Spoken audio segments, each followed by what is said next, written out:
प्रश्न नंबर 1, औद्योगिकरण में पर्यावरण को कैसे प्रभावित किया है? जहाँ कोई वापसी नहीं, पाठ के आधार पर उत्तर देना है। तो औद्योगिकरण यानी कि जिस तरीके से शहरों में बिल्डिंग्स, कंपनीज और इनके असर जो है पर्यावरण पर हमारे जो पड़ रहा है, वो किस तरीके से इसका असर देखने को मिल रहा है। इसके नेगेटिव एस्पेक्ट और पॉजिटिव तो नहीं ही है, ना के बराबर है, लेकिन जो नेगेटिव एस्पेक्ट है उसके वो सारे हमें बताने हैं। तो इस प्रश्न का क्या मतलब हुआ कि औद्योगिकरण में पर्यावरण को कैसे प्रभावित इसने कर रखा है, जहाँ कोई वापसी नहीं। ये जो पाठ है हमारा, इस पाठ के आधार पर हमें इसका उत्तर देना है। तो भारत में औद्योगिकरण के कारण पर्यावरण संकट जो है उत्पन्न हो गया है विकास के नाम पर। यानी कि आप ये देखेंगे कि जगह जगह कंपनीज खुल रही हैं और पेड़ काटे जा रहे हैं, जंगल साफ हो जा रहे हैं, और किस तरीके से धुआं और कचरा जो है पर्यावरण को हमारे नुकसान पहुंचा रहा है। और ये सब चीज़ें किस के नाम पर किया जा रहा है? विकास के नाम पे, कि हम ग्रो कर रहे हैं, ग्रो करने के लिए सब चीज़ें की जा रही है, और ग्रो करने के चक्कर में ये पर्यावरण को हमारे किस तरीके के नुकसान झेलने पड़ रहे हैं, इस पर कोई ध्यान नहीं दे रहा। तो विकास के नाम पर किसानों की जो ज़मीन है उसको हथिया ली गई है, उन्हें विस्थापित कर दिया गया। विस्थापित यानी एक जगह से दूसरी जगह पर उन्हें बसना पड़ रहा है अपनी ज़मीनों को छोड़कर। विस्थापन क्या होता है? एक से दूसरी जगह बसना।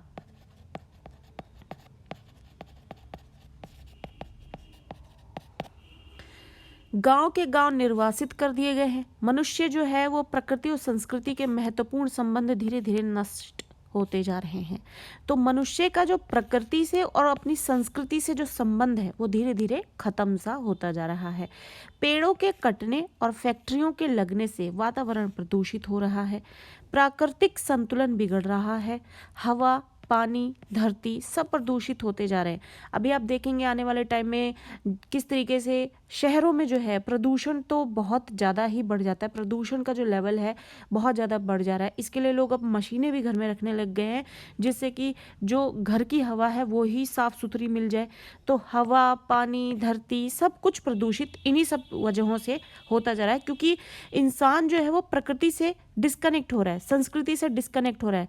और ये जो फैक्ट्रीज लग रही हैं, इनसे निकलने वाले हर वो दूषित चीज़ें जो हमारे पर्यावरण को दूषित कर रहे हैं, ये फैक्ट्रीज बढ़ती चली जा रही हैं, और इनसे होने वाले नुकसान को सब जानते हैं, लेकिन रोक नहीं लग रही है। मनुष्य का जीवन संकट में पड़ गया है। इस असंतुलन को, इम्बैलेंस होने की जो प्रक्रिया है वो निरंतर बढ़ ही रही है। उसको समय पर हमने अगर नहीं रोका तो मनुष्य का जीवन खतरे में पड़ जाएगा। और प्रकृति में असंतुलन बढ़ाने का जो एक कारण ये है कि आपने देखा होगा कि न्यूज़ आई थी कि अब प्लास्टिक बैग्स जो है उसको बैन कर रहे हैं, ख़त्म कर रहे हैं, बंद कर रहे हैं, लेकिन फिर भी यूज़ हो रहा है। तो ये क्या है कि हमें हमारे प्रकृति की पर किस चीज़ का बुरा असर पड़ रहा है ये जान रहे हैं। इस सब की जानकारी सबको है, और इससे तरीके भी सबको मालूम है कि इन तरीकों से सबको जो है बचाया जा सकता है, लेकिन अप्लाई नहीं किया जा रहा है। तो औद्योगिकरण का हमारे पर्यावरण पर ऐसा प्रभाव पड़ रहा है, और ये पाठ के आधार पर ये जानकारी, और ये बच्चे अब जैसे अब आपको ये क्वेश्चन पढ़ लिया, आंसर भी समझ में आ गया, बोलेंगे बच्चे कि हमें इतने बड़े आंसर्स नहीं याद होते। आंसर आपको याद करने की ज़रूरत नहीं है। आपको क्वेश्चन आंसर इसीलिए समझाया जा रहा है कि आप अपने आसपास उन चीज़ों को कनेक्ट करें, और थोड़ा सा इसको लिखने का जो तरीका है वो थोड़ा सा बेहतरीन कर लीजिए, अपडेट कर लीजिए। उसके बाद आप जो अपने आसपास नोटिस कर रहे हैं, अब आप इसमें 3-4 एग्जांपल्स और भी दे सकते हैं जो आप अपने आसपास नोटिस कर रहे हैं, लोगों का ऐसा काम जो हमारे पर्यावरण को प्रदूषित करे। आपका आंसर बेस्ट बनेगा, इससे ज़्यादा अच्छा आंसर बनेगा, और आप इससे ज़्यादा अच्छा आंसर लिखेंगे। तो याद नहीं करना है, हमें प्रैक्टिस करनी है कि चीज़ें तो हमें मालूम है, हमें जानकारी सारी है, हम इन्हें प्रश्नों को पढ़ रहे हैं और इनके उत्तरों को समझ रहे हैं। क्यों समझ रहे हैं? जिससे कि हम इसको अपने तरीके से इस उत्तर को लिख सकें। तो आगे बढ़ते हैं, इसी के साथ अगले प्रश्न को पढ़ते हैं। अमझर से आप क्या समझते हैं? अमझर में सूनापन क्यों है? सूनापन यानी शांत है, बहुत ही ज़्यादा शांत है, जहाँ कुछ भी ना हो या फिर ज़रूरत से ज़्यादा ही सूनापन आ गया है। तो उस सूनापन का यहाँ पर क्या मतलब है, क्यों है? और ये अमझर जिसकी चर्चा पाठ में हुई है वो क्या है? अमझर जो है आम के पेड़ों से घिरा एक गांव है। तो अमझर क्या है? एक गांव है, जो गांव आम के पेड़ों से घिरा हुआ है, इसलिए उस गांव का नाम पड़ गया अमझर। तो अमझर क्या है? आम के पेड़ों से घिरा एक गांव जहां आम झड़ते हैं, इसलिए ये स्थान अमझर के नाम से प्रसिद्ध है। पिछले 2-3 सालों से पेड़ों पर सूनापन है, ना कोई फल पकता है ना कुछ झड़ता है। जब पर्यावरण पर इतना बुरा प्रभाव पड़ गया है कि पौधे जो हैं या वृक्ष जो हैं उन पर फल नहीं लग रहे हैं, और जब फल नहीं लगेंगे तो ना वो पकेंगे ना वो झड़ेंगे। इसका कारण क्या है? अमरौली प्रोजेक्ट की सरकारी घोषणा, यानी सरकार ने अमरौली प्रोजेक्ट की घोषणा की है, जिसके तहत जो है पर्यावरण पर इतना बुरा असर पड़ रहा है कि अमझर जो गांव है उसके आसपास जितने भी आम के पेड़ है उस पर ना तो फल आ रहे हैं, ना वो पक रहे हैं और ना झड़ रहे हैं, जिसके अंतर्गत नवा गांव के अनेक गांव उजाड़ दिए गए जाएंगे। तब से ये आम के पेड़ सूखने लगे हैं। आम के पेड़ मूक यानी कि शांत सत्याग्रह कर रहे हैं, वो भी एक आंदोलन कर रहे हैं, और उसके रूप में औद्योगिक विकास के नाम पर विस्थापन का विरोध कर रहे हैं। औद्योगिक विकास के नाम पर कि यहाँ पर भी अब आप देखेंगे कि अमरौली प्रोजेक्ट आ गया, सरकारी घोषणा हो गई, तो सड़कें, बिल्डिंग्स, कंपनीज, फैक्ट्रीज, यही सब इन सब चीज़ों में आता है। और इसके चलते क्या होता है कि फिर औद्योगिक विकास के नाम पर उसको वहाँ पर रहने वाले लोगों को खेत वेत सब हट जाते हैं, फिर वो उसको एक शहर का नाम देने की कोशिश की जाती है, उसको उस तरीके से सजाकर। तो ये जो विस्थापन की प्रक्रिया है, इसकी वजह से हमारे पर्यावरण पर बहुत बुरा असर पड़ रहा है। प्रश्न नंबर 3 लेते हैं। लेखक ने खेतों में धान रोपती महिलाओं की किन विशेषताओं का चित्रण किया है? पाठ में लेखक ने हमें उन महिलाओं के बारे में बताया है जो खेतों में धान रोप रही हैं, धान को लगा रही हैं। धान यानी चावल की खेती के बारे में चर्चा की है। उनकी क्या विशेषता है उन्होंने बताई है। लेखक अमझर गांव में पानी में डूबे धान के खेतों में धान रोपती हुई औरतों को देखता है। धान रोपती हुई, लेखक जो है अमझर गांव जाता है, वहाँ पर खेतों में पानी में डूबी हुई औरतें हैं जो धान रोप रही हैं। आपने देखा होगा गांव में कि जो धान की रोपाई होती है, पहले उस खेत में बहुत पानी भरा जाता है, फिर उस धान को वो रोपा जाता है। धान की खेती की ये प्रक्रिया है। अब वहाँ पर औरतें ऐसे काम करते हुए दिख रही हैं जिसे लेखक ने देखा, तो लेखक जो है देखकर उनको स्वस्थ, सुडौल एवं सुंदर महिलाओं के रूप में उन सबको देखता है कि वो स्वस्थ भी हैं, सुडौल भी हैं और सुंदर भी हैं। लोग सुंदर बनने के लिए, सुडौल बनने के लिए और स्वस्थ रहने के लिए ना जाने कितने प्रोडक्ट्स यूज़ करते हैं, कितना जिम करते हैं, उसके बाद जाके वो कहीं, और ये औरतें अपने जीविका के लिए ये सब काम कर रही हैं और उनको उनका मेहनताना भी उस लेवल का नहीं मिलता है, और उसके बाद भी देखिए आप अपनी जीविका कमाने के साथ साथ वो स्वस्थ भी हैं, सुडौल भी हैं और सुंदर भी हैं। उन्होंने अपने सिर पर किश्ती नुमा टोपी पहनी हुई है जो वियतनामी और चीनी औरतों की याद दिलाती है। वो काम करने वाली औरतों ने अपने सर पे जो भी टोपी रखी हुई है या पहनी हुई है वो वियतनामी और चीनी औरतों की याद दिलाती है, क्योंकि उनके परिधानों में से भी वही एक तरीका है। किसी की आहट सुनकर हिरनियों की समान सिर उठाकर चौंक कर देखती हैं। जैसे उन्हें आहट सुनाई देती है कि कोई आ रहा है तो वो हिरनों की तरह अपनी नज़रें उठाकर चौंक कर देखती हैं, वरना वो अपने कामों में व्यस्त रहती हैं। फिर क्या करती हैं? मुस्कुराती हैं और फिर सिर झुकाकर अपने काम में लग जाती हैं। तो गांव में अमझर में जाकर जब लेखक खेतों में धान रोपती महिलाओं को देखता है तो उनको देखकर लेखक ने जो महसूस किया कि वो स्वस्थ भी हैं, सुडौल भी हैं, सुंदर भी हैं। जब किसी के आने की आहट देखती हैं, सुनती हैं, तो वो उनको देखकर चौंक कर देखती हैं, मुस्कुराती हैं और फिर अपने काम में लग जाती हैं। और वियतनामी और चीनी औरतों की तरह उन्होंने अपने सर पे टोपी पहनी हुई है। प्रश्न नंबर 4 लेते हैं। औद्योगिकरण के बाद नई योजनाओं के कारण सिंगरौली में क्या परिवर्तन हुआ? अब औद्योगिकरण के बाद जो है नई योजनाएं आ रही हैं, उससे सिंगरौली में क्या बदलाव होने को देखने को मिलता है। सिंगरौली में औद्योगिकरण की नई योजनाओं के अंतर्गत, सिंगरौली में जब औद्योगिकरण की नई योजनाएं आती हैं तो उसके अंतर्गत सेंट्रल कोल फील्ड और national super thermal power corporation का निर्माण हुआ। चारों तरफ पक्की सड़कें और पुल बनाए जाएंगे। अब सिंगरौली जो अब तक अपने सौंदर्य के कारण बैकुंठ और अपने अकेलेपन के कारण काला पानी माना जाता था। काला पानी जैसे कि सभी इससे संबंधित जो उक्तियां हैं उनको सुनते हैं कि काला पानी की सज़ा, तो मतलब वो एकदम शांत और निर्जन स्थान पर है, तो वो सबसे कठिन सज़ा है। तो उसी तरीके से जो सिंगरौली है वो अपने अकेले और सूनेपन की वजह से काला पानी के नाम से और खूबसूरती की वजह के कारण बैकुंठ यानी स्वर्ग की तरह दिखता था। अब प्रकृति के मानचित्र पर राष्ट्रीय गौरव के साथ प्रतिष्ठित हुआ। कोयले की खदानों और उन पर आधारित ताप विद्युत ग्रहों की एक पूरी श्रृंखला ने पूरे प्रदेश को अपने में घेर लिया और आज की डेट में जो अपनी प्राकृतिक सुंदरता के कारण वो बैकुंठ और काला पानी के नाम से की तरह देखा और समझा जाता था, अब वो किस तरीके से औद्योगिक योजनाओं के चलते इन सब चीजों से घिर गया है। प्रश्न नंबर 5 लेते हैं। सिंगरौली के उजड़ने पर लेखक को इतना क्षोभ क्यों हुआ? तो सिंगरौली जो है उसकी चर्चा बताई गई कि किस तरीके से खूबसूरत है वो प्राकृतिक रूप से, लेकिन फिर बाद में योजनाएं जब आई तो उन योजनाओं के चलते किस तरीके से कोयले की खदानों से वो घिर गया, विद्युत ग्रहों से घिर गया, उनकी श्रृंखला पूरे प्रदेश में देखने को मिली, तो वो एक तरीके से उजड़ गया। तो लेखक को इस बात का इतना क्षोभ, इतना मतलब आप एक कह सकते हैं कि अच्छा ना लगना, उन्हें अच्छा नहीं लगा ये चीज़। सिंगरौली के उजड़ने पर लेखक को इतना क्षोभ इसलिए है क्योंकि सिंगरौली की भूमि जो है उर्वर यानी उपजाऊ, जिसमें उपजाऊ मतलब कि ज़मीन जो है बहुत उपजाऊ थी, जिसमें कुछ भी वो बहुत ज़्यादा आपको वो उसमें बना कर देती थी अनाज। तो भूमि जो है बहुत ज़्यादा उर्वर थी, उपजाऊ थी और जंगल इतने समृद्ध है कि उनके सहारे शताब्दियों तक हजारों वनवासी और किसान अपना भरण पोषण कर सकते हैं। तो सिंगरौली जो है वहाँ की प्राकृतिक संपदा जो है अपार थी, वहाँ पर शताब्दियों तक हजारों वनवासी और किसान अपना भरण पोषण कर सकते थे, इतनी ज़मीन उर्वर थी वहाँ की। सिंगरौली अपने प्राकृतिक सौंदर्य के कारण, बैकुंठ और अकेलेपन के कारण काला पानी के नाम से जाना जाता था। औद्योगिकरण के विकास के कारण यहाँ पर विस्थापन का उदाहरण बनकर ये रह गया है और औद्योगिकरण के विकास के नाम पर ग्रामीण अंचल को इतनी नासमझी और निर्ममता से उजड़ता देख लेखक का मन व्यथित हो जाता है। इतनी ज़्यादा प्राकृतिक संपदा को लिए हुए एक ज़मीन जो है जिसके औद्योगिकीकरण के नाम पर, के नाम पर और विकास के नाम पर जिसे बेकार कर दिया जाता है, विस्थापित कर दिया जाता है, उसकी वजह से लेखक जो है वो क्षोभ से ग्रसित है। प्रश्न नंबर 6, लेखक ने अपने लिए अनूठापन किसे कहा है? अनूठापन यानी अनोखापन, अनोखा, अलग, अद्भुत। लेखक ने शहर के लोगों को अपने काम के लिए विस्थापित होकर अनाथ जिंदगी बिताते हुए देखा था। लेखक के लिए अनोखापन क्या है? अब वो बताते हैं कि जो लेखक हैं उन्होंने शहरों में लोगों को अपने सिर्फ काम के लिए विस्थापित होकर अनाथ सी जिंदगी बिताते हुए देखा। आपने देखा होगा घर परिवार में कोई एक आदमी शहर को निकल जाता है, या फिर जरूरी नहीं है कि गाँव का ही आदमी शहर को निकल रहा है, यही एक एग्जाम्पल रह गया।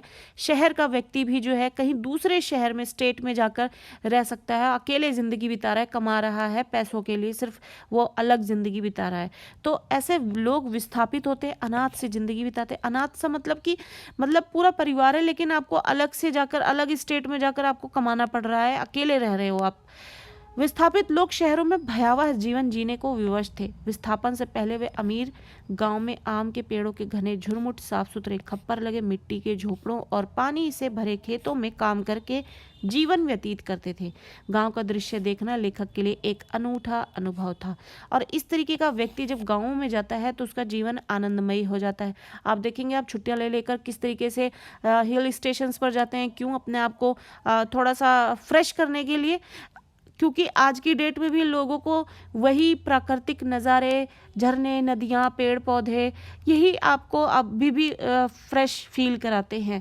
शहरों में जितना भी आपको अवेलेबिलिटी मिल रही है चीज़ों की, पैसा कमा रहे हो आप, लेकिन वो सुख नहीं मिलता जो इस तरीके से मिलता है। मतलब हर चीज़ की ज़रूरत होती है पर बैलेंस नहीं है कहीं पे कोई। प्रश्न नंबर 7 लेते हैं। 20 वर्ष पहले सिंगरौली के जंगल में किस जाति के पेड़ों का बाहुल्य था? बाहुल्य मतलब अधिकता थी। तो यहाँ पर 20 साल पहले की बात हो रही है। 20 साल पहले सिंगरौली में जंगल में कौन से जाति का पेड़ जो था बहुत ज़्यादा मात्रा में था? सिंगरौली का नाम जो है श्रृंगवली पर्वतमाला से निकला है, यानी सिंगरौली नाम जो है वो श्रृंगवली पर्वतमाला से निकला है जो पूर्व पश्चिम में फैली हुई है। कौन सी दिशा में? पूर्व पश्चिम में है। चारों ओर फैले घने जंगल के कारण यातायात के साधन इतने सीमित थे, मतलब ये चारों ओर घने जंगल से घिरा हुआ था, इसलिए यातायात के साधन भी इतने ज़्यादा नहीं थे, सीमित थे कि एक जमाने में सिंगरौली अपने अतुल जिसकी तुलना ना की जा सके ऐसा प्राकृतिक सौंदर्य था, अतुलनीय था वो। तो अतुल प्राकृतिक सौंदर्य के बावजूद काला पानी के नाम से जाना जाता था। 20 वर्ष पहले तक सिंगरौली का समूचा क्षेत्र, समूचा यानी कि पूरे की पूरी जो जमीन है वो विंध्याचल और कैमूर के पहाड़ों और जंगलों से घिरा हुआ था, जहाँ अधिकांशतः कत्था, महुआ, बांस और शीशम के पेड़ उगते थे। तो 20 साल पहले की बात है, सिंगरौली इस तरीके से घने जंगलों से घिरा हुआ था और काला पानी के नाम से जाना जाता था। यातायात के साधन सीमित थे और यहाँ पर पूरा का पूरा क्षेत्र जो है, पहली बात तो कि वो विंध्याचल और कैमूर के पहाड़ों से घिरा हुआ था। दूसरा, यहाँ पे कत्था, महुआ और बांस और शीशम के पेड़ उगते थे। प्रश्न नंबर 1 लेते हैं यहाँ पर। आधुनिक औद्योगिकरण की आंधी में सिर्फ मनुष्य ही नहीं उखड़ता, बल्कि उसका परिवेश, संस्कृति और आवास स्थल भी हमेशा के लिए नष्ट हो जाते हैं। जहाँ कोई वापसी नहीं, ये पाठ के आधार पर हमें इसका उत्तर बताना है। अब लेखक एक बात यहाँ पर बोलते हैं पाठ में कि आधुनिक औद्योगिकरण जो है उसकी आंधी में, यानी औद्योगिकरण बहुत ज़्यादा बढ़ता जा रहा है, तो एक तरीके से इसकी आंधी सी आ गई है। तो इससे सिर्फ मनुष्य ही नहीं उजड़ता, बल्कि उसका माहौल, परिवेश यानी माहौल, और उसकी संस्कृति भी, और उसका आवास स्थल जहाँ वो रहता है और रहन सहन सब कुछ बदल जाता है इसके साथ भी, तो सब नष्ट हो जाता है। तो इसका क्या अर्थ है, क्या बोलना चाहते हैं लेखक इससे? आधुनिक औद्योगिकरण की आंधी में सिर्फ मनुष्य नहीं उखड़ता, बल्कि उसका परिवेश, संस्कृति और आवास स्थल भी हमेशा के लिए नष्ट हो जाता है। लेखक प्रकृति और इतिहास के निर्वासन के अंतर को स्पष्ट करता है।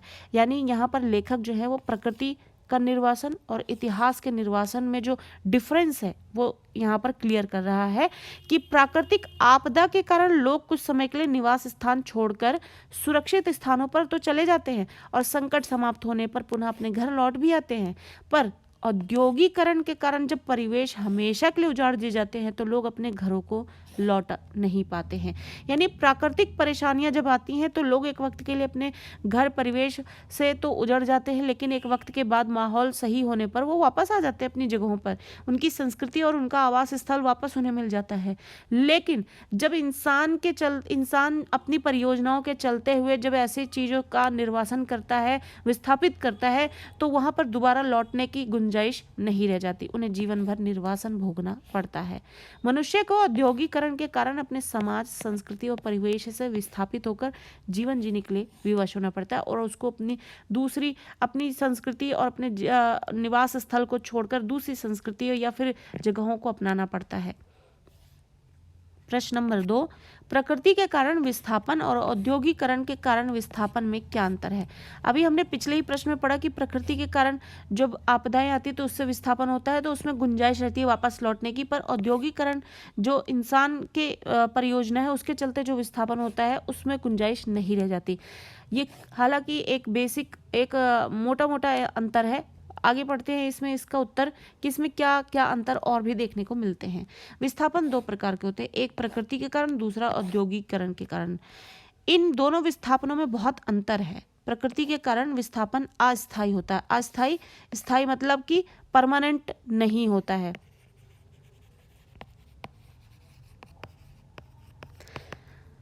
लोग कुछ समय के लिए प्राकृतिक आपदा के कारण अपना अपना घर बार छोड़कर चले जाते हैं, किंतु आपदा के नियंत्रण में आते ही वे अपने मूल स्थान पर लौट जाते हैं। आपने कई बार समाचारों में भी देखा होगा कि बारिश के दिनों में ज़्यादा बारिश होने की वजह से पहले ही इंस्ट्रक्शन दे दी जाती है कि भारी बारिश की गुंजाइश है और वहाँ का इलाका जो है गवर्नमेंट अपने हिसाब से दोबारा जो है या लोगों को बता देता है कि इस तरीके से बचकर रहना है, या फिर जगह छोड़ने वाली बात हो गई है कि बहुत ज़्यादा ही बुरी स्थिति हो जाएगी तो जगह छोड़ने के लिए भी आगाह कर दिया जाता है। वापस माहौल सेट होने पर आदमी दोबारा अपनी अपनी जगह पर आ जाता है। उनका परिवेश और संस्कृति यथावत यानी कि वैसे के वैसा ही बने रहते हैं। इसके विपरीत यानी इसके दूसरी तरफ औद्योगिकरण के कारण जो विस्थापन होता है उसके विकास के नाम पर सोची समझी नीतियों के अंतर्गत लोगों को अपना घर, खेत, संस्कृति सदा के लिए छोड़ देना पड़ता है। वे कभी कभी अपने मूल स्थान पर वापस नहीं आ पाते और शरणार्थी जीवन जीने को विवश हो जाते हैं। जहाँ कहीं पे भी कोई प्रोजेक्ट पास हो गया, वहाँ के किसानों से उनके खेत खरीद लिए जाते हैं, उनको छोड़ दिया जाता है, वो उस ज़मीन को छोड़ देते हैं और वहाँ पे बड़ी बड़ी बिल्डिंग्स तैयार कर दी जाती है। इससे क्या होता है, आपका अपना जो मूल स्थान है, निवास स्थल, उसे छोड़ना पड़ता है, आपकी संस्कृति छोड़नी पड़ती है और इस तरीके से औद्योगिकरण जो है बढ़ता चला जा रहा है, जो हमारे पर्यावरण को नुकसान तो पहुंचा ही रहा है, लोगों को उनकी संस्कृति से, निवास स्थल से भी बिछड़ने को मजबूर कर देता है। प्रश्न नंबर 3, जहां कोई वापसी नहीं, इस पाठ के आधार पर किस मूलभूत समस्या की ओर हमारा ध्यान आकर्षित किया गया है? मेनली यहाँ पर कौन सी समस्या है जिसकी ओर लेखक जो है हमारा ध्यान जो है उस ओर ले जाना चाहते हैं? इस पाठ में जो डिस्कस किया है लेखक ने, इस यात्रा वृत्तांत में, यात्रा वृत्तांत क्योंकि लेखक जो है अमझर गए हैं और वहाँ की यात्रा के दौरान ये सब चीज़ें देख रहे हैं और उसको उन्होंने नोटिस किया है, ऑब्जर्व किया है, जिसको वो लेखन में अपने शामिल करते हैं। तो ये एक यात्रा वृत्तांत है। इस यात्रा वृत्तांत में लेखक निर्मल वर्मा ने औद्योगिकरण विकास के नाम पर पर्यावरण विनाश रूपी विस्थापन संबंधी समस्या को चित्रित किया है।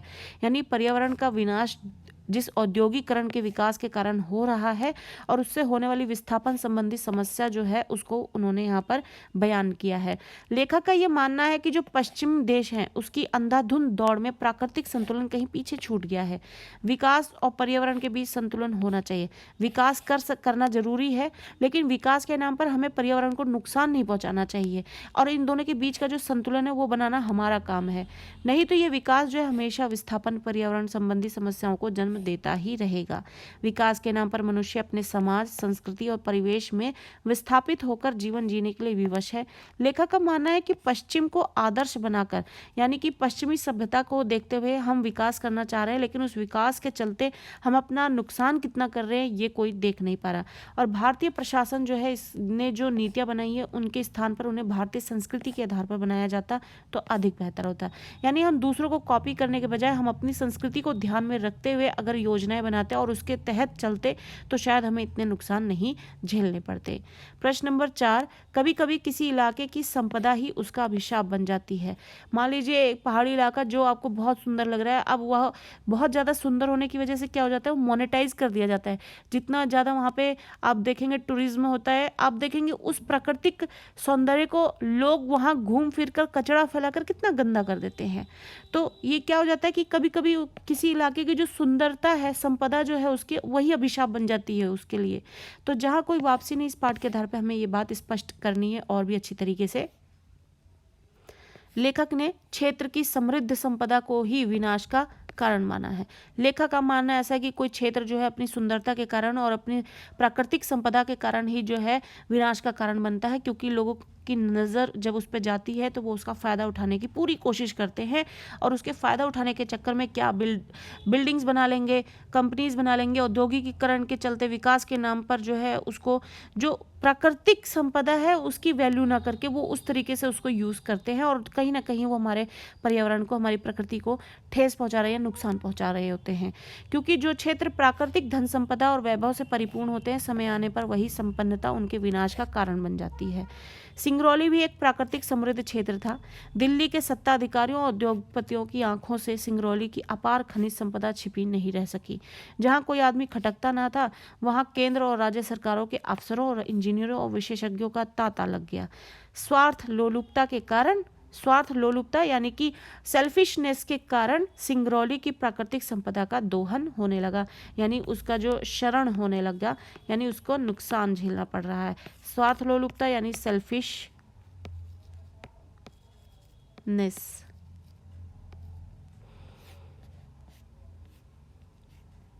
प्रश्न नंबर 5 लेते हैं। प्रकृति और इतिहास के बीच गहरा अंतर है। तर्क सहित उत्तर देना है। प्रकृति और हमारा इतिहास, इन दोनों के बीच में काफ़ी डिफरेंस होता है। वो क्या है? प्रकृति और इतिहास में गहरा अंतर है। प्रकृति का जन्म प्राकृतिक रूप से होता है, जबकि इतिहास का निर्माण मनुष्य करता है। प्रकृति मनुष्य की रचनाकार है और प्राकृतिक आपदाओं से मनुष्य अस्थायी रूप से निर्वासित होता है। संकट टल जाने पर पुनः अपने परिवेश में लौट आता है और अपनी जड़ों से जुड़ा रहता है। औद्योगिकरण के कारण इतिहास में मनुष्य का विस्थापन स्थायी रूप से होता है, यानी परमानेंट हो जाता है। जब इंसान के योजनाओं के तहत जब विस्थापन करना पड़ता है तो वो परमानेंट छोड़ना पड़ता है, उसे अपनी जड़ों से कटकर शरणार्थी जीवन जीने के लिए विवश होना पड़ता है। मनुष्य और उसकी संस्कृति के बीच पारस्परिक संतुलन बिगड़ जाता है। प्राकृतिक संपदा मनुष्य को संपन्न और समृद्ध बनाती है, उसे जीवन दान देती है। इसकी अपेक्षा मनुष्य जो है अपने स्वार्थ में प्रकृति के ही विनाश का कारण बन जाता है। यानी वो अपने स्वार्थ की पूर्ति के कारण अब उसके जो लॉन्ग टर्म में जो नुकसान होने वाले हैं वो उसको नहीं देख रहा है। एट प्रेजेंट वो क्या चाहता है और क्या करना चाहता है और उससे होने वाले फायदे जो है वो देख रहा है, आगे बढ़कर जो है उसके नुकसान नहीं देख पाता और जिसके चलते वो गहरा नुकसान करता जा रहा है अपना। प्रश्न नंबर 6, आधुनिक भारत में नए शरणार्थी किन्हें कहा गया है? आज के टाइम में भारत में जो है नए शरणार्थी किन्हें कहा जा रहा है? या फिर इसी प्रश्न को इस तरीके से पूछ सकते हैं कि निर्मल वर्मा ने आधुनिक भारत के नए शरणार्थी किनको कहा है, किन्हें कहा है और क्यों कहा है? या फिर इसी प्रश्न को इस तरीके से पूछ सकते हैं कि जहाँ कोई वापसी नहीं, इस पाठ के आधार पर लेख में लेखक ने आधुनिक भारत के नए शरणार्थी किन्हें कहा है और क्यों? कॉमन क्वेश्चन है, एक ही बात पूछ रहे हैं कि शरणार्थी कौन है, किसे कहा गया है लेखक के हिसाब से। लेखक औद्योगिक विकास के नाम पर गांव की जनसंख्या को विस्थापित किए जाने को नए शरणार्थी मानता है। यानी औद्योगिकरण के नाम पर, विकास के नाम पर गांव जब उजाड़ दिए जाते हैं, वहाँ की जनसंख्या को विस्थापित कर दिया जाता है, दूसरी जगह जाना पड़ता है, तो लेखक उनको शरणार्थी मानते हैं। यह सिंगरौली जैसे गांव है जहां लोगों को विकास प्रोजेक्ट के नाम पर उनके मूल निवास स्थानों से उजाड़ दिया जाता है। औद्योगिक विकास के कारण गांव के लोगों को उनकी संस्कृति और परिवेश से समूल यानी कि अपनी ओरिजिनलिटी के साथ उन्हें वहां से उजाड़ फेंक दिया जाता है। विकास और प्रगति के नाम पर जब लोगों का उन्मूलन किया जाता है, उन्मूलन यानी कि कटाव, तब वे फिर कभी लौटकर अपने घर पर नहीं आ पाते, वे शरणार्थी बनकर रह जाते हैं। औद्योगिकरण के ने आधुनिक भारत में ऐसे नए शरणार्थी बना दिए हैं। प्रश्न नंबर 7, प्रकृति के कारण विस्थापन और औद्योगिकरण के कारण विस्थापन में क्या अंतर है? जो कि पिछले प्रश्नों में हम कई बार इन चीज़ों को पढ़ चुके हैं कि प्रकृति के कारण हुए विस्थापन में और औद्योगिक विकास के नाम पर हुए विस्थापन में क्या अंतर है। विस्थापन 2 प्रकार के होते हैं, एक प्रकृति के कारण, दूसरा औद्योगिकरण के कारण। इन दोनों विस्थापनों में बहुत अंतर है। प्रकृति के कारण जो है विस्थापन अस्थायी होता है। पहला कारण, लोग कुछ समय के लिए प्राकृतिक आपदा के कारण अपना घर बार तो छोड़ देते हैं, किंतु आपदा के नियंत्रण के बाद ही, अब मान लीजिए बाढ़ आ गई है, बाढ़ चली गई, क्षेत्र में क्षेत्र जो है नॉर्मल हो गया, तो व्यक्ति जो है अपना निवास स्थल पर दोबारा आ जाता है, अपनी प्रकृति को और अपनी संस्कृति के साथ और अपने निवास स्थल पर वापस आ जाता है और अपने मूल स्थान पर लौट जाता है। उनका परिवेश और संस्कृति उन्हें वैसे का वैसा वापस मिल जाता है। इसके विपरीत औद्योगिकरण विस्थापन विकास के नाम पर सोची समझी नीतियों के अंतर्गत लोगों को अपना घर, खेत और संस्कृति सदा के लिए छोड़ देना पड़ता है। वे कभी अपने मूल स्थान पर वापस नहीं आ पाते, शरणार्थी जीवन जीने को विवश हो जाते हैं। मान लीजिए आपको टेक एन एग्जाम्पल कि आप ज़्यादा ईजिली समझ पाएंगे, आप किसी एरिया में मेट्रो का काम चल रहा है, वहाँ उस जगह पर जो भी घर होगा या कोई किसी की संपत्ति होगी, उसको उसका पैसा देकर उस व्यक्ति को अपना वो निवास स्थल छोड़ना ही होता है। तो क्या हुआ, ये औद्योगिक विकास के चलते क्या हुआ, किसी को उसका घर छोड़ना पड़ा। तो यहाँ पर ये वही बदलाव है, एक उदाहरण ये बनकर उसके सामने आया है। अब इस तरीके से चीज़ें विकास करते करते गांवों तक पहुँच रही हैं या फिर ऐसे प्राकृतिक स्थानों पर भी पहुँच रही हैं जिनकी संपदा अपार है, और नज़र पड़ने से उनकी सुंदरता पर क्या होता है कि लोग उस पर विकास करना चाहते हैं और विकास इस हद तक करने की सोच ले जाते हैं कि उसके नुकसान अपार हो जाते हैं। प्रश्न नंबर 8, औद्योगिकरण ने पर्यावरण का संकट पैदा कर दिया है। जहां कोई वापसी नहीं के आलोक में इस कथन को सोधारण स्पष्ट करना है। भारत में औद्योगिकरण के कारण पर्यावरण संकट उत्पन्न हो गया है। विकास के नाम पर किसानों की जमीन हथिया ली गई है, उन्हें विस्थापित कर दिया गया है, गांव के गांव निर्वासित कर दिए गए हैं। मनुष्य प्रकृति और संस्कृति के महत्वपूर्ण संबंध धीरे धीरे नष्ट होते जा रहे हैं। पेड़ों के कटने और फैक्ट्रियों के लगने से वातावरण क्या हो रहा है, प्रदूषित हो रहा है। प्राकृतिक संतुलन बिगड़ रहा है, हवा, पानी, धरती सब प्रदूषित हो रहे हैं। मनुष्य का जीवन संकट में पड़ गया है। इस असंतुलन को समय पर नहीं रोका गया तो मनुष्य का जीवन खतरे में पड़ जाएगा। और इसके नुकसान कहीं ना कहीं हमने बहुत सारे अभी लेटेस्टली जो है झेले भी हैं कि किस तरीके की जो महामारी है वो सब फैल रही है, सब इन्हीं से चीज़ों से ही जुड़ी हुई हैं। प्रश्न नंबर 9, जहाँ कोई वापसी नहीं में लेखक ने भारत की सबसे बड़ी ट्रेजेडी किसे कहा है और क्यों कहा है? या फिर इस प्रश्न को इस तरीके से पूछ सकते हैं कि लेखक के अनुसार स्वातंत्र्योत्तर भारत की सबसे बड़ी ट्रेजेडी क्या है? स्वतंत्रता के बाद की भारत में जो सबसे बड़ी ट्रेजेडी बनकर आया वो क्या चीज़ है? लेखक के अनुसार स्वातंत्र्योत्तर भारत की जो सबसे बड़ी ट्रेजेडी है वो हमारे प्रशासक वर्ग ने पाश्चात्य औद्योगिकरण की देखा देखी योजना बनाते समय उपायों पर विचार नहीं किया। यानी कि जो ट्रेजेडी है वो ये कि जो सरकार है या उसके जो काम है या जो प्रशासक वर्ग है उसने पाश्चात्य को कॉपी कर लिया, यानी दूसरों को कॉपी करते हुए उसने अपनी परियोजना बनाई है कि किस तरीके से भारत का विकास करना है, बजाय कि उनको इसमें अपडेट करने चाहिए थे जो भारत की संस्कृति है या फिर यहाँ जो भी आपका माहौल है उसको देखते हुए अगर आपने योजना बनाई होती तो ज़्यादा अच्छा विकास होता। अगर बहुत तगड़ा विकास ना हो रहा होता तो नुकसान नहीं होते और नुकसान ना होने से भी काफ़ी अच्छा विकास हो सकता था। प्रकृति, मनुष्य और संस्कृति के बीच संतुलन नष्ट हो गया है, होने से बचाना ज़्यादा जरूरी था उनके लिए। हमारे पश्चिम शिक्षित सत्ताधिकारियों का ध्यान कभी इस ओर गया ही नहीं। भारतीय संस्कृति और यूरोपीय संस्कृति के परिवेश में भिन्नता है। तो भारत की संस्कृति और यूरोपीय जो संस्कृति है उसमें काफ़ी अंतर है, वो सबको मालूम है। अब यहाँ पर यूरोपीय संस्कृति को कॉपी किया जाएगा तो उसके हमें कई सारे नुकसान झेलने पड़ेंगे। विकास तो होगा लेकिन उसकी वजह से कई ज़्यादा 2 गुना 3 गुना आप कह लीजिए बहुत बड़े लेवल पे हमें नुकसान झेलने पड़ रहे हैं। पश्चिम की नकल करते हुए औद्योगिक विकास की ओर अग्रसर हो गए। उन्हें भारतीय संस्कृति के निर्धारित तत्वों का ज्ञान नहीं था। इस कारण प्रकृति तथा मानव के संबंध को औद्योगिकरण के लिए ध्वस्त करने में देर नहीं लगी और हमने दूसरों को कॉपी किया। इस वजह से हम ज़्यादा नुकसान झेल रहे हैं। विकास तो कर रहे हैं लेकिन विकास से ज़्यादा नुकसान झेल रहे हैं। हमें हमारी संस्कृति को ध्यान में रखते हुए, हमारी प्राकृतिक संपदा को ध्यान में रखते हुए और नुकसान के बारे में सोचते हुए जो है अपने प्लान्स बनाने चाहिए थे जिससे हम ज़्यादा विकास तेजी से कर पाते। प्रश्न नंबर 10 लेते हैं। निर्मल वर्मा के जीवन और रचनाओं का परिचय देते हुए उनकी भाषा शैली की 2 प्रमुख विशेषताएं बतानी है। या फिर इस प्रश्न को ऐसे भी पूछ सकते हैं कि निर्मल वर्मा के जीवन और रचनाओं का संक्षिप्त परिचय देते हुए उनकी जो भाषा शैली है उसके 2 प्रमुख विशेषताएं बतानी है, जो कि हमने जीवन परिचय में भी पढ़ा था। आप चैनल पर जाकर निर्मल वर्मा के जीवन परिचय सर्च कर सकते हैं या फिर आप प्लेलिस्ट सेक्शन में भी जा सकते हैं जहाँ पे आपको निर्मल वर्मा का जीवन परिचय और इस पार्ट की जो लाइन टू लाइन एक्सप्लेनेशन है वो भी साथ में मिल जाएगी। यहाँ पर हम बात करते हैं निर्मल वर्मा का जो जीवन परिचय। इनका जन्म हुआ था शिमला में, हिमाचल प्रदेश में 3 अप्रैल सन 1929 को। प्राकृतिक वातावरण में रहते हुए इन्होंने अपना बचपन जो है पर्वतीय प्रदेश में व्यतीत किया। शिमला से हैं तो पर्वतीय प्रदेश में इन्होंने अपना जीवन व्यतीत किया और वहाँ के बारे में अच्छी खासी जानकारी रखते हैं। दिल्ली के सेंट स्टीफन कॉलेज से इन्होंने इतिहास में एमए किया। निर्मल वर्मा ने चेकोस्लोवाकिया लेखक संघ के आमंत्रण पर चेकोस्लोवाकिया के प्राच्य विद्या संस्थान में चेक उपन्यासों और कहानियों का हिंदी अनुवाद उन्होंने किया है। लंदन में टाइम्स ऑफ इंडिया के लिए राजनीति और सांस्कृतिक रिपोर्टाज लेखन का कार्य भी इन्होंने किया। सन 1970 में वे स्वदेश लौट आए, अपने देश वापस लौट आए। वहाँ Indian institute of advance studies Shimla में फेलो रहे। सन 2005 में हिंदी साहित्यकार निर्मल वर्मा की मृत्यु हो जाती है। इनकी कुछ रचनाएं हैं, प्रमुख रचनाएं परिंदे, जलती झाड़ी, 3 एकांत, पिछली गर्मियों में, कव्वे और काला पानी, बीच बहस में और सूखा आदि हैं। वेदिन, लाल टीन की छत, एक चिथड़ा सुख और अंतिम अरण्य उपन्यास भी हैं इनके। हर बारिश में, चीड़ों पर चांदनी, धुंध से उठती धुंध, आपके यात्रा स्मरण है। तो ये इनके यात्रा संस्मरण है। इनकी भाषा शैली की कुछ प्रमुख विशेषताएं क्या हैं? पहला कि निर्मल वर्मा की जो भाषा शैली है उसमें विचार सूत्र की गहनता को रोचकता से प्रस्तुत किया गया है। उनके जो विचार हैं उनको ज़्यादा गहराई से और रोचक तरीके से प्रस्तुत किया गया है। दूसरा, शैली में अनोखी कसावट है। जो उनकी रचना शैली है वो उसमें कुछ अनोखापन है।